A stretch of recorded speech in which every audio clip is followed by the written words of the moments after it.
Salut les players, on se retrouve pour une nouvelle vidéo. Ça fait un petit moment qu'on n'a pas tourné en vrai. Écoute, il y a des petits gens qui nous ont reproché de ne pas avoir tourné le week-end parce qu'ils attendaient de voir nos vidéos pour pouvoir rigoler. Parce que voilà, malheureusement, je vois comment vous êtes dans les commentaires. Vous attendez de voir nos vidéos pour rigoler parce que vous attendez de voir le Real perdre. Exactement. Ou le Paris Saint-Germain perdre pour rigoler. Non, on attend les défaites. On va pas se mentir, c'est les défaites qui vraiment nous régalent. C'est pas gentil. En tout cas, on est là en ce début de semaine pour les choses sérieuses, d'accord? Il y a la Ligue des Champions qui arrive, mais pas que. Il y a beaucoup d'actu et notamment autour du PSG. On va en parler aujourd'hui. C'est un nouveau concept, comme Anderson aime les pondre, d'accord? Non, mais je trouve que c'est important aussi de ne pas faire que des débriefs, que des avant-matchs. C'est souvent important aussi de revenir sur l'actualité de nos clubs de manière un peu moins sérieuse. Ça fait toujours plaisir. Donc voilà, on vous offre ce nouveau concept. D'ailleurs, n'hésitez pas à nous dire dans les commentaires si vous aimez bien, si vous voulez qu'on recommence ce type de concept un peu plus souvent. Ça nous fera plaisir, en tout cas, vos retours. Voilà. Bah écoute Anderson, ce que je te propose, c'est qu'on envoie le générique et on parle après des actus. C'est parti!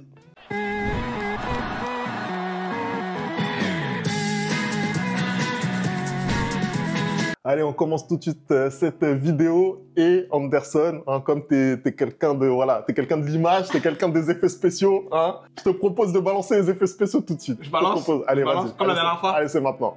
Non, ça va devenir mon petit truc là. Ça va devenir mon petit truc sur la chaîne. Vous voyez qu'on vous a fait on vous a concocté un petit visuel pour ce nouveau format. Merci d'ailleurs, bien évidemment, à l'homme de l'ombre de la chaîne, FMKXOXO, FM14, le philosophe. C'est incroyable, c'est le seul gars, il a que des lettres dans son plat. C'est incroyable. Le gars, il s'appelle FM14. Pour la petite histoire, c'est parce qu'il a eu 14 au bac de philo. J'en peux plus. Et depuis 20 ans, on se traite son nom. Il est très très fort. Il est fou, bref. Il est très fort. Passons. Bon, on va rentrer un petit peu plus dans les choses sérieuses. Le PSG qui est face à une énorme semaine. Il y a beaucoup d'objectifs. Bien sûr, il y a l'objectif prioritaire, c'est de se qualifier pour les quarts de finale de la Ligue des Champions. Et il va avoir fort à faire à Anfield sur la pelouse de Liverpool. Bah écoute, surtout quand on voit le match aller où pour le coup Liverpool a vraiment réalisé un hold-up. Je pense que tout le monde, hormis Daniel Riolo peut-être, est d'accord pour dire que le Paris Saint-Germain méritait de gagner ce match-là et que même un match nul, comme l'a dit justement l'émigré parisien, c'était cher payé pour Liverpool parce que pour le coup ils font la très bonne opération. Moi j'avais dit que je pensais que c'était peut-être un parti pris de la part de Liverpool de jouer de cette manière. J'ai regardé le match après coup. Je pense pas. Je pense que vraiment le Paris Saint-Germain, je pense que le Paris Saint-Germain les a vraiment étouffés et c'était très difficile pour eux de jouer leur football. Toutefois, je pense qu'ils ne vont pas faire le même match deux fois. Mais en ayant vu ce que le Paris a livré dans le match aller, pour moi, il n'y a pas de quoi être rabattu, tu vois. C'est pas comme s'il y avait 3-0, 4-0 au match aller. Et je pense qu'une qualification à Anfield est totalement possible, surtout que cette équipe de Liverpool, on sait qu'elle peut perdre. Moi qui suis supporter du Real Madrid, je me souviens notamment d'un 5-2 chez eux, alors qu'ils avaient marqué en premier. Tu vois, ils menaient 2-0 et on les a quand même tapé 5-2. Donc, c'est possible pour Liverpool, en tout cas, de perdre à Anfield. Oui, bien sûr. En vrai, c'est plutôt les clubs français qui ont du mal à Anfield, puisqu'ils n'ont jamais gagné à Anfield en Coupe d'Europe sur un match à élimination directe. Ça, c'est la stat qui fait mal. Après, effectivement, le PSG déjà a été capable de remontada, ne serait-ce que l'année dernière, face au Barça où c'était très mal embarqué, on s'en rappelle. Après, c'est différent. On se rappelle qu'il y a eu un carton rouge qui change peut-être la physionomie du match. Après, c'est le jeu, le carton rouge. Ils sont allés le chercher. Mais ça change la physionomie du match. Je pense qu'à 11 contre 11, le match il est peut-être différent. D'ailleurs, il y aurait peut-être pu y avoir aussi un carton rouge sifflé au match aller, mais on va pas. D'ailleurs, c'est pratiquement la même faute. C'est peut-être une faute encore plus accentuée à mon sens, mais ça n'a pas été sifflé. Qu'importe. En tout cas, le PSG a les moyens de se qualifier. C'est ce qu'on va retenir, puisque après, voilà, on a déjà parlé en long, en large du match. On a vu le rapport de force entre les deux équipes et on voit que le PSG n'a pas à rougir face à cette équipe. C'est ce qui est important de retenir. Et après, voilà, c'est le football. Il reste 90 minutes, plus si affinité, mais 90 minutes pour aller chercher une qualification, faire quelque chose d'historique. Je pense qu'en termes de retentissement, ça peut être un truc de fou parce que on a beau dire, voilà, Liverpool, ils sont peut-être légèrement moins bien en ce moment. Ce serait incroyable malgré tout de les sortir. Et qui plus est, à Anfield, c'est peut-être le favori numéro 1 à la victoire finale en Ligue des Champions. Ah, clairement, c'est l'équipe que la plupart des gens considèrent étant la meilleure d'Europe pour l'instant. Hein. Ils ont terminé premier de cette phase de groupe, si on peut l'appeler comme ça, et ils sont premiers dans leur championnat avec, je crois, 13 points d'avance, un truc comme ça. Donc aujourd'hui, on va pas commencer à se dire que parce que le Paris Saint-Germain a fait déjouer Liverpool, bah c'est parce que Liverpool est moins bien. Non, non, non, non. Je pense que Paris aussi a montré sa force. Et moi, je te l'avais dit depuis le début de la saison que je trouvais que cette équipe jouait très très bien et que quand les buts allaient arriver, bah ça allait être une grosse armada parce que plein de supporters, vous étiez un peu fâchés parce qu'il n'y avait pas les buts, je suis désolé, mais la manière de jouer de cette équipe-là, moi, ce que je voyais depuis le début de la saison, en tout cas, je me disais, ah, mais c'est du très très beau football. Et bien évidemment qu'à un moment donné, les buts aussi vont suivre. Et là, on le voit que bah, quand ça suit, ça fait très très mal. Malheureusement, contre Liverpool, on a un peu retrouvé ce Paris Saint-Germain qui est inefficace parce que beaucoup de gens ont mis la faute sur Donnarumma à juste titre, hein, mais je pense que les attaquants parisiens auraient aussi pu et aurait dû même mettre quelques buts. Donc, c'est pas uniquement Donnarumma. Voilà. Justement, tu fais le parallèle avec ce qui se passait un petit peu en début de saison. Alors, bien sûr qu'on était plutôt bon dans le jeu en début de saison, on va pas se mentir, par rapport à ce qu'on a connu des années précédentes du PSG, mais il y a quand même une grosse progression là depuis le début de l'année 2025. On sent quand même que là, on prend plus de plaisir à regarder le PSG. On est en plus devenu efficace, mais je pense qu'on a vraiment progressé dans le jeu, dans l'intensité qu'on arrive à mettre dans nos matchs. Et ça, c'est ce qui fait qu'aujourd'hui, on tient tête à des équipes comme Liverpool. Anderson, on n'a pas débriefé les matchs du week-end et notamment celui du PSG, puisque le PSG a gagné à Rennes. Hein, Rennes qui reste quand même sur une bonne spirale depuis que Habib Beye a repris l'équipe. Voilà, c'est aussi l'occasion pour le PSG de faire un gros turnover, de conserver aussi son invincibilité parce que, il faut le rappeler, le PSG n'a toujours pas perdu en Ligue 1, peut réussir sa saison des Invincibles, c'est une possibilité. Mais voilà, Luis Enrique, il a réussi parfaitement ce qu'il voulait faire, à savoir faire reposer ses cadres, alors que côté Liverpool, eux, bah, tous les titulaires quasiment ont joué. Bah, il était obligé un peu, Arne Slot, de faire jouer ces titulaires parce que je pense qu'il avait besoin de leur redonner confiance. Parce qu'avec ce qui s'est passé à Paris, je pense qu'il s'est dit, ah ouais, si je fais pas jouer mes joueurs ce week-end, ça va être très très compliqué pour eux de retrouver cette confiance-là. Et en plus, le match a très très très mal démarré pour eux. La première mi-temps, elle était vraiment exécrable.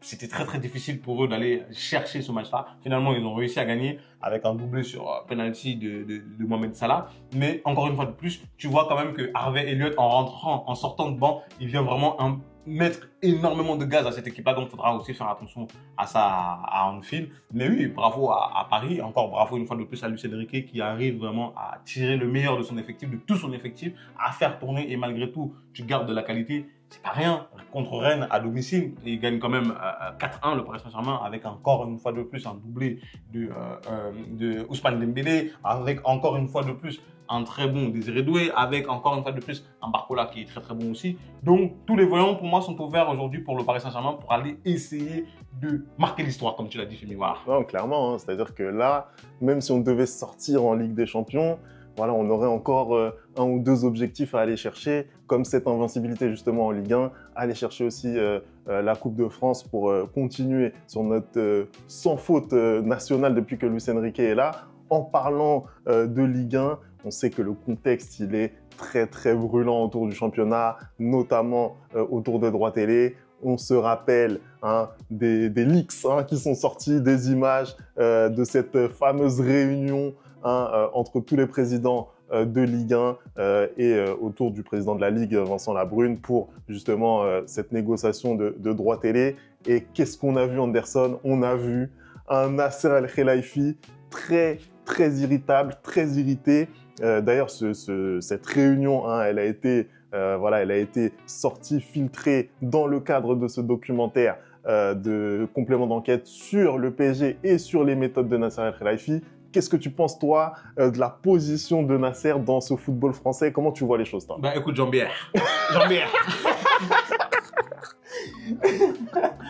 Non, plus sérieusement, bah, je trouve que ce complément d'enquête qui va sortir, je crois que c'est fin mars, hein, sur Nasser Al-Khelaifi et principalement, c'est pas que sur le PSG, hein, je crois que c'est sur le football français de manière générale, bah, ça peut mettre Nasser en mauvaise posture. Après, je ne sais pas quelles vont être les répercussions pour le Paris Saint-Germain, mais je trouve que Nasser, depuis quelque temps, il a plusieurs casquettes dans le football européen et notamment en France, où il a cette casquette à la fois du président du Paris Saint-Germain et à la fois, de par son statut avec le Qatar et beIN de Droit TV, tu vois. Et pour moi, il y a un peu comme un conflit d'intérêts. Il y a un énorme conflit d'intérêts. Et je pense que DAZN, ils sont arrivés avec leurs promesses et tout. Finalement, on voit que ça ne suit pas. Et lui, il aimerait bien récupérer la Ligue 1 sur beIN à moindre coût, bien évidemment, parce que c'est un homme d'affaires, un très bon homme d'affaires pour le coup. Et pour moi, il y a quand même cette... il y a, comment dire, il y a ce conflit d'intérêts qui s'installe et aussi, je pense que le fait qu'il soit arrivé le Qatar depuis quelques années et que Paris survole et domine la Ligue 1 comme ça, il y a une sorte un tout petit peu de jalousie et je pense que quand ils font des réunions avec les autres présidents, ça se frite un peu, ça s'entend pas très bien et j'ai cru noter que avec John Textor notamment, ça ne se passait pas bien du tout. Ouais, bon, et je trouve que Nasser a un peu dans ces vidéos-là un ton assez condescendant. Hein. On rappelle que Nasser, il est à la fois président du Paris Saint-Germain, il est à la fois dans le truc de beIN, il est à la fois à l'UEFA. En fait, il est un peu partout. Aujourd'hui, il a admis que le Qatar était en train de commencer à retirer certains investissements de la France parce qu'il estimait qu'ils n'étaient pas bien traités. Mais on rappelle aussi à Nasser comment le Qatar est arrivé sur le sol français avec l'intermédiaire notamment de Nicolas Sarkozy qui est aujourd'hui condamné à gauche, à droite. Donc, c'est un peu normal que les gens voient d'un mauvais œil l'arrivée du Qatar en France. Tu vois ce que je veux dire? Moi, je suis là-dessus, je suis mi-figue, mi-raisin. Hein. Pourquoi? Parce que les gens, ils étaient bien contents quand, en 2011, le Qatar arrive dans le championnat de France. Parce que faut se rappeler, c'est quoi la Ligue 1 quand le Qatar arrive? C'est-à-dire rien du tout. Il n'y a aucune star en Ligue 1. On n'a pas du tout envie de regarder ce championnat. Alors oui, bien sûr, il y avait un peu plus de suspense en tête du classement, mais globalement, pour pouvoir faire quelque chose en Europe, c'était impossible. Aujourd'hui, là, ce qu'on voit en 2024-2025 en Ligue des Champions, avec des Lille qui brillent, avec Monaco qui arrive en barrage, avec Brest aussi qui arrive en barrage, ça, c'était impossible il y a 10 ans en arrière, avec, en tout cas, sans les investissements du Qatar. Après, moi, je suis totalement d'accord sur le fait que ça peut poser problème, cette double casquette de Nasser. Clairement, il gagnerait, tu vois, à céder peut-être la tête soit au PSG, soit à beIN. Hein, clairement, il gagnerait en lisibilité, tu vois. Après, pareil, ce conflit d'intérêts-là, il gênait personne quand beIN est arrivé il y a 10 ans. Avec les droits de la Ligue 1, ils avaient beaucoup plus de matchs. Ça ne gênait absolument personne. C'est maintenant que ça commence à gêner. Après, je pense aussi que voilà, les autres présidents, eux, ils jouent leur jeu. Hein, c'est-à-dire que moi, je comprends un Textor, par exemple, qui arrive, qui a une grosse puissance comme Lyon dans le championnat et qui voit qu'il est pieds et poings liés. Je comprends que voilà, il joue un petit peu son jeu. D'ailleurs, on a appris aussi que Nasser était de mèche pour faire tomber John Textor en essayant un petit peu voilà, de le déstabiliser, notamment sur les recrues qu'il a pu avoir en hiver, etc.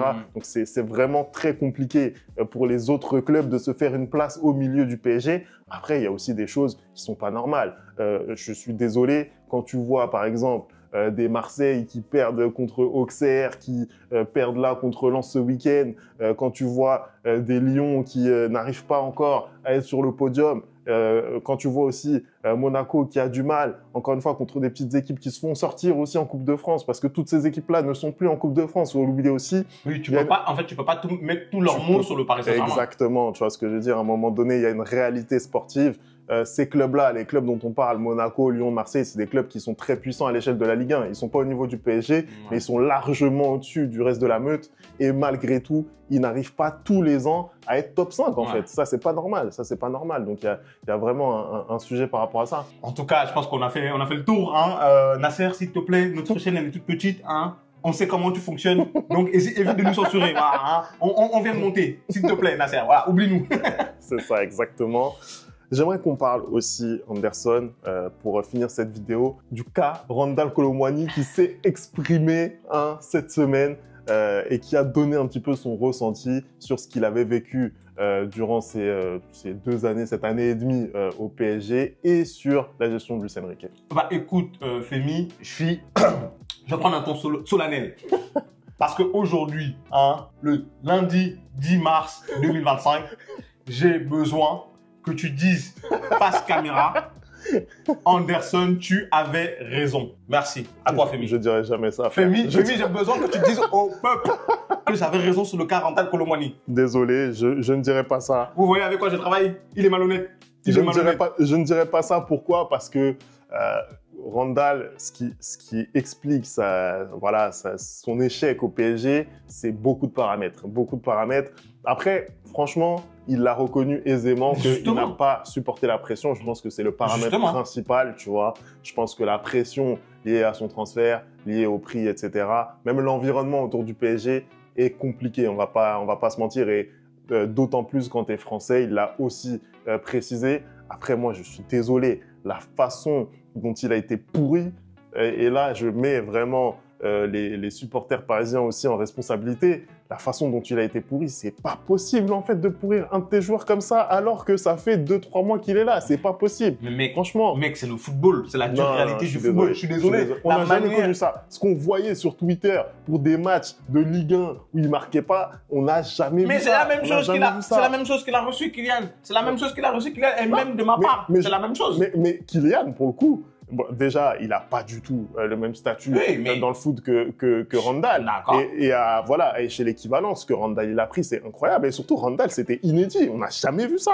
Moi, je suis désolé, encore une fois de plus, ce qui ressort de cette interview de Randal, c'est énormément de lucidité. D'ailleurs, même si je trouve que son passage au Paris Saint-Germain est totalement raté, j'ai énormément apprécié son interview et ce qu'il a dit parce que c'est très rare de voir les joueurs revenir sur leurs échecs avec autant de maturité et autant de recul. Il a bien analysé, il a signifié en effet, comme tu l'as dit, que le fait d'être français, le fait d'arriver avec un transfert à 90 millions comme ça au Paris Saint-Germain, il avait énormément de pression et en plus, je pense que les premiers mois, ça s'est un peu mal passé. Il a bien signifié que pour lui, Luis Enrique lui avait donné sa chance à plusieurs reprises et qu'il ne l'avait pas saisi. Moi, c'est ce que j'ai aimé et c'est ce que, justement, où je ne suis pas d'accord avec toi depuis l'année dernière quand on débriefait ces matchs parce que tu estimais qu'on ne lui donnait pas assez sa chance. Moi, je suis désolé, on lui a donné sa chance et il n'a pas su la saisir à chaque fois. Et à partir du moment où l'entraîneur, il te donne ta chance et que tu ne la saisis pas, il te fait de moins en moins confiance. C'est exactement ce qui se passe